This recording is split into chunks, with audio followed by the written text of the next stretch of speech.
the audio works out on this. I don't want to talk too loud. My dad's asleep, but I found some really cool stuff while reading through Alfred Edersheim's The Life and Times of Jesus the Messiah, reading his translation of the Yetzirah, or the Book of Yetzirah, and he's discussing the three Hebrew mother letters, Aleph, Mem, and Shin, and how they relate to the two genders, male and female, or feminine and masculine energies, not necessarily genders, but like polarities, and then the numbers associated with that, and the different ordering of the letters associated with either masculine or feminine puts either Shin last, which always equals 200, or it puts Mem last, which could equal 40 if it appears in the middle of a word, but if it appears at the end of a word, it's equal to 600. So that changes the numerical value of the three mother letters when they are identified as either masculine or feminine in their role in creation, which is fascinating. And then there's a whole lot of numbers that could be derived from the interplay of these two numbers. And the reason I'm making this video now is one of the last things I found was 1120, which could be rearranged like you can do. In Gematria they have Metathesis, Gematria, Tamura, Notikaron. So you can rearrange the order of letters or the numbers, interchange them. But if you rearrange 1120 into 0112, you got the order of numbers that you find in the Fibonacci sequence, which is fascinating. And then in the other numbering, if you don't use Mem as a final number, or 600, in adding up these numbers, you get 560, which I found really fascinating, because in Crowley's Sefer Sephiroth, when you go to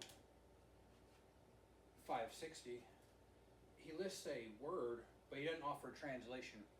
If you look it up, it's Dreshevo, which means to seek it or to search it, which is what I'm doing with the gates, the Hebrew gates, like putting Aleph with Beth, and then seeing what that means, and putting Aleph with Gimel, seeing what that means, putting Aleph with Daleth, and seeing what that means. You do all the letters, you get 231 permutations.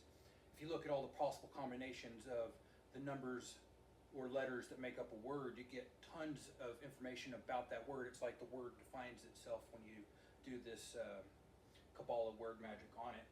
But I'm going to read through some of the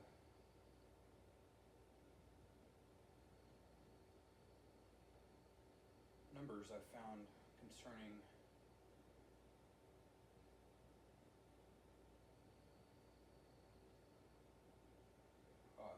did a lot of research, a lot more than I thought on.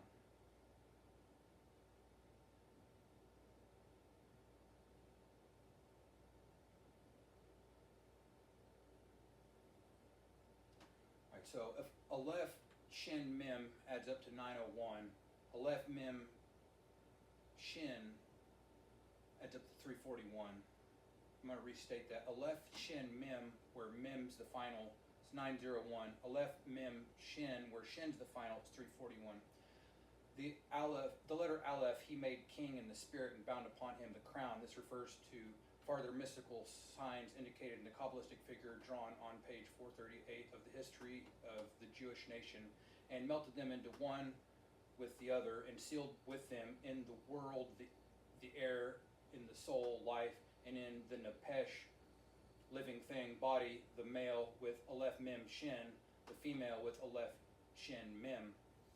The book Yetzirah by Alfred Edersheim's The Life and Times of Jesus the Messiah, the book I showed at the beginning.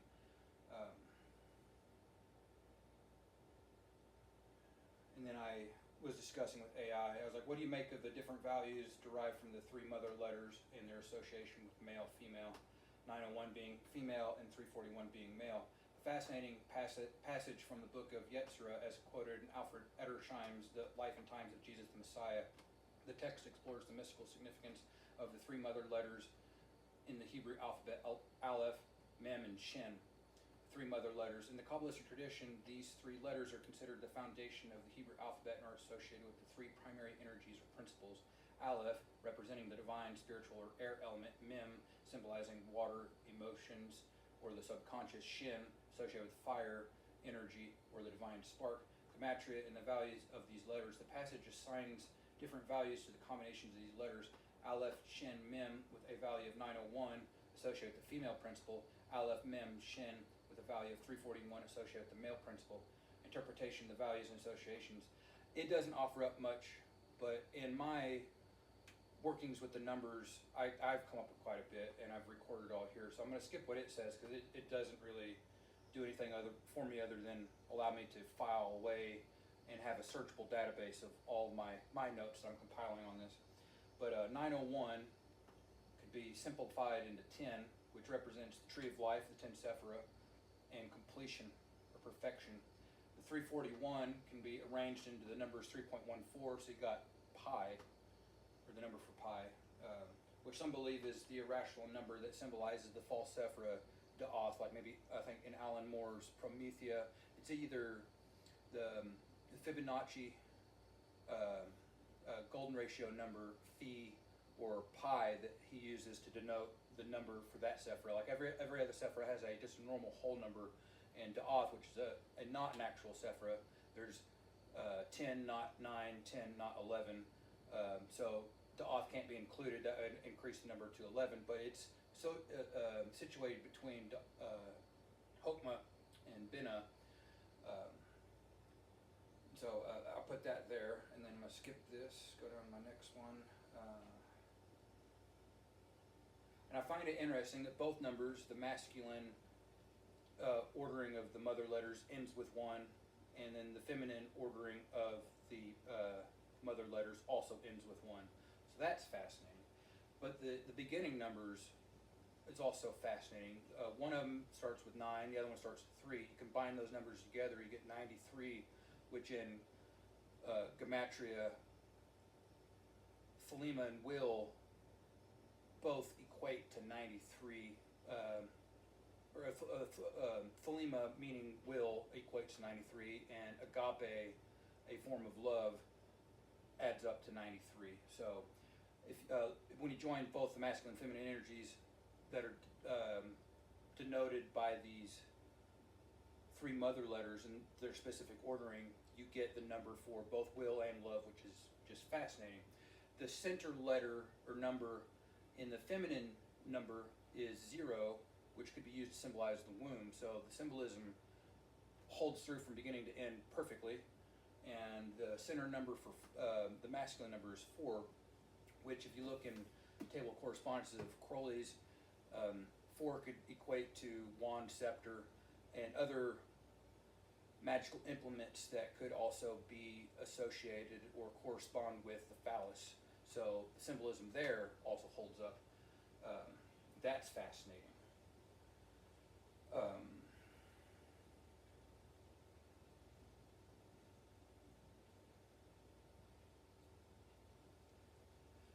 If you add the numbers together and simplify it down to a single digit, all the numbers, 901 and then 341, you get it down to a single digit, you get 9, which is Yesod, which is foundation. So that's very interesting.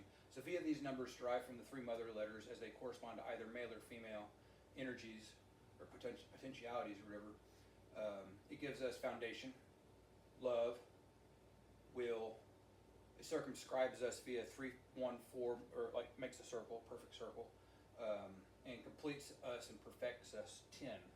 So that's pretty fascinating. And then if you multiply 901 times 341, you get 307,241, which can simplify down to 17 if you just go down to a 2-digit number, or 8 if you go down to a single-digit number. 8 corresponds to Hod or splendor, so that's fascinating. I could go into that for quite a bit. 17, though, is more fascinating. That equals into up to Q, omega, 1 through 17 added up together gives you 153, which could relate to passage from John 21:11 with the 153 fish, and could be cited as an example of Christ and his followers using Kabbalah and Gematria like mystical practices in their era. So that's pretty interesting. If you divide 901 by 341, you get 2.6422288739. If you add each digit up of that string of numbers as individual digits together, you get 45, which is fascinating because that's the mystical number of Yesod. 1 through 9 added up together adds up to 45. 4 and 5 added up together adds up to 9. Another number, cycling back to Yesod again. So that's pretty cool. Also, within that chain of numbers, the first number after the decimal point is 64, and from my discussions earlier and notations earlier on the Zohar, 64 is equal to Mezahab, which translates into golden waters, which is fascinating. The next line of numbers after the 64 that precedes the decimal point that is derived from dividing 901 by 341 is 222, which is pretty fascinating. And then 8739.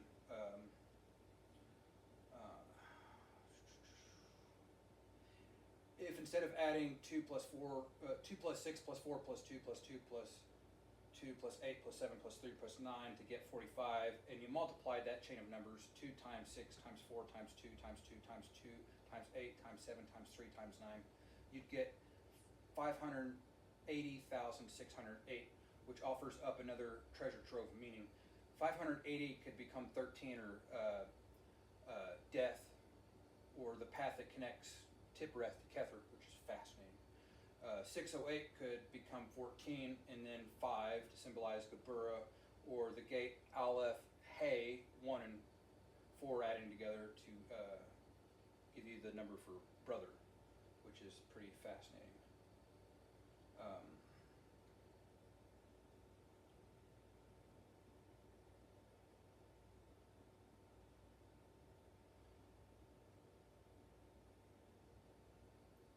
In the phrase that equals up to 580, or it's not 580, was it 580 or 560? Fuck. My bookmark fell out. Sorry. 560, Durashevo, Daleth, Resh, Vav, Shin, Yod, Mem. That's a pretty fascinating combination of letters that numerically would be tied into the discussion of these 3 mother letters as they associate to both masculine and feminine. And they mean to seek it or search it, which is pretty cool because Runa is a Germanic term which means seek the mysteries, which is another phrase that's like that. That also adds up to 93, cycling back into Thelema and Agape, adding up to 93. So that's pretty fascinating.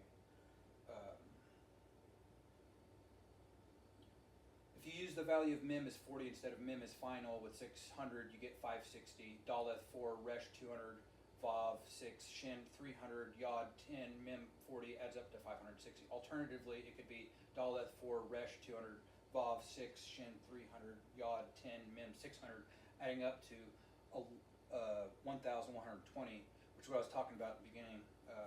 1,120. You could drop the 0 to the cipher and get 112, or you could put the 0 in the beginning and get the first 4 numbers of the Fibonacci sequence, which is pretty awesome. So I've gotten to all of these little nuggets of information through just Aleph, Mem, and Shin, and the numbers that they associate with by adding them, multiplying them, and dividing them, and meditating on them. I've gotten to Thelema, I've gotten to Agape, I've gotten to Runa, I've gotten to Derashevo, meaning to seek it or to understand it, which is working with the 231 gates, which is what I set out to do when I came up with the title for my my notes on my exegesis of the 231 gates, which included um, that word for golden waters. Just it's overwhelming. Hope this audio catches. The camera's way over there. I need to invest in a microphone, but I don't have one, so I'm gonna stop before it goes too far and